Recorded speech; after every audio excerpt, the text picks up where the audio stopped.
こんにちは、すみれです。葵です。すみれ、最近 Webtoon が話題になってるみたいなんだけど、何か知ってる？ああ、それね。韓国の Webtoon が世界を席巻しているって話だよね。そうそう、ピッコマっていうのが有名なんでしょ？正直、1話1話ちんたら待つくらいなら Amazon の Kindle で電子書籍買っちゃった方が早いと思うんだけど、でも実際のところ Webtoon ってどうだったのかね？結論から言えば、大手市場は大体どこも死亡フラグってところかしらね。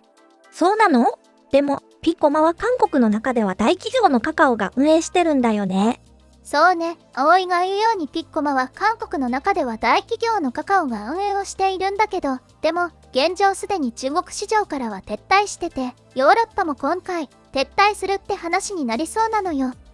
中国から撤退したの？でも、中国ってろくな娯楽なさそうだし、ピッコマ事業撤退なんて相当人気がなかったか、政治的に中国が圧力かけて表現の自由を潰したか、どっちかだよね。それもそうかもしれないわね。中国市場ならそういう話もありえるかなと思ったけど、でもさすがにヨーロッパ市場はそういう言い訳聞かないからね。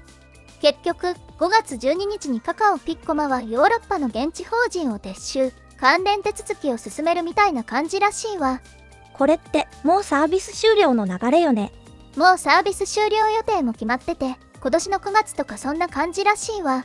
まあ、相当人気がなかったとかそんな感じなんだろうね。さすがに直接人気が出なかったとは言わないだろうけど、カカオピッコマの関係者によれば、進出決定当時とは異なり、鈍った市場成長幅に応じて多角的な側面から検討後、選択と集中のために撤退を決定したっていう話をしていたらしいわ。それって、つまり人気がなかったってことじゃん。まあ、一言で言えばそういうことね。ユーザーがほぼ伸びなかったから撤退したって言っているようなもんなのよ。でも、そもそも、ピッコマの主力市場って日本らしいのよ。日本でピッコマってそんな浸透してる？どう考えてもカカオなんかより LINE の方が浸透してそうだから LINE 漫画の方がシェアありそうだけど、でもまあどっちにしてもそんなにピッコマは人気なさそうよね。でもそんなに多くのユーザーがやってるもんなのかね。今回撤退することが決まったフランスの現地法人、100万人程度しかユーザーがいないから撤退するっていう話だけど、でもトータルで800万ユーザーがいるみたいな話もたまに聞くけど、データがないからわからないんだよね。あ、ちなみに35歳から49歳世代の男女が一番ピッコマを使っているっていう話らしいけど、これも何とも言えないよね。少なくとも韓国とか一部の日本メディアが Webtoon が漫画を駆逐するとかわけわからないこと言っていたのは、ちょっと何言ってるのかわからないっていう話よね。まあ漫画、アニメ文化が強い日本だからある程度 Webtoon も息ができてたとかそんな感じだろうけど、でも少なくとも全世界で大人気っていう設定は崩れ、残りの主力戦場はアメリカぐらいって感じかね。まあ北米市場も割と怪しい感じらしいから、ぶっちゃけた話、ほっとけば駆逐されて消えそうな感じはあるけど。でもそんなに利益出なかったの？それがね、一応ピッコマでは日本の漫画も読めるらしいんだけど、当然ただの Webtoon より版権料は高くつくし、そうすると無料で読まれるとは限ってわけ。だから本来はポイントとか買わせて利益を生まないといけないんだけど。だから言ってんじゃん。そんなところで買うなら Amazon の Kindle で買うわって。それに、そもそも利益が出る層はピッコマには寄りつかないってわけ。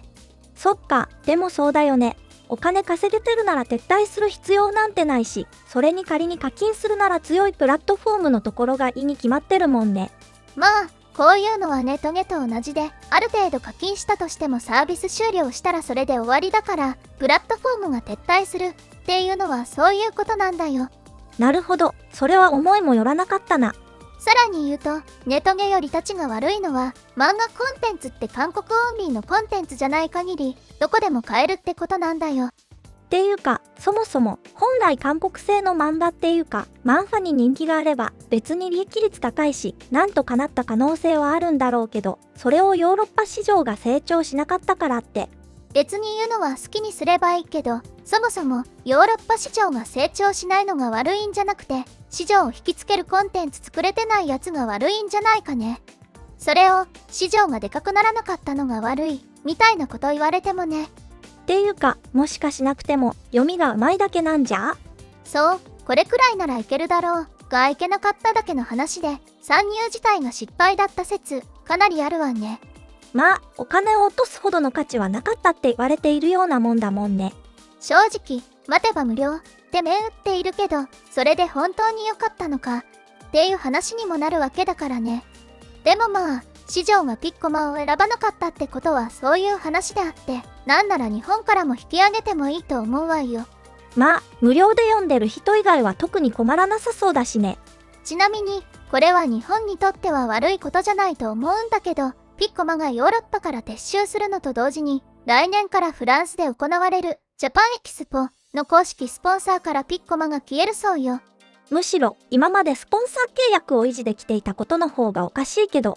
っていうか、ピッコマは日本企業じゃないのにジャパンのふりしていることがおかしいでしょ。まあ、毎年ジャパンエキスポやるたびに、なんで韓国企業がいるんだよっていう声は一定数上がっていたんだけど、これを機に、ついでに他の韓国企業も撤退してくれていいと思うんだけどね。まあ、どう考えても撤退したのは金がなくなったからっていうところなんだろうけど、でも、呼ばれてもないのに勝手に来て、スポンサーになるって言ったのにお金なくて撤退って、ダサいよね。っていうか、ピッコマって日本と韓国以外でビジネスできるのかね。韓国のビジネスって結局日本に依存しないと成功してない感じするから無理な気がするわ。ただ韓国に日本がマイカをしてるだけで、やり方が甘すぎて他では通用してないってことでしょ。結局、韓国側が何をどう表現しようが不人気コンテンツの証明にしかなってないってことよね。っていうか、人気があったら撤退なんてしてねえから、頼むから日本の報道も世界を席巻とか恥かくようなことさらすなよって感じよね。それはそうなのよね。冒頭で中国からも撤退したっていう話でワンチャン政治的な云々っていう話したけど、よくよく考えたら日本のアニメコンテンツってしっかり中国に食い込んでいるもんね。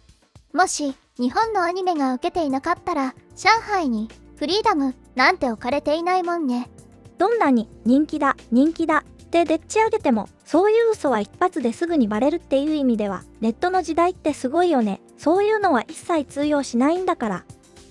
じゃあ今日はこの辺で終わりにしようか。みんな最後まで見てくれてありがとう。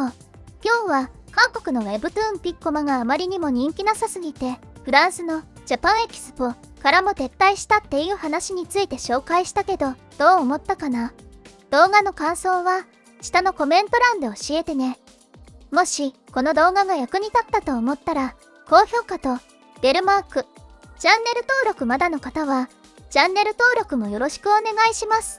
ではまた次回の動画でお会いしましょう。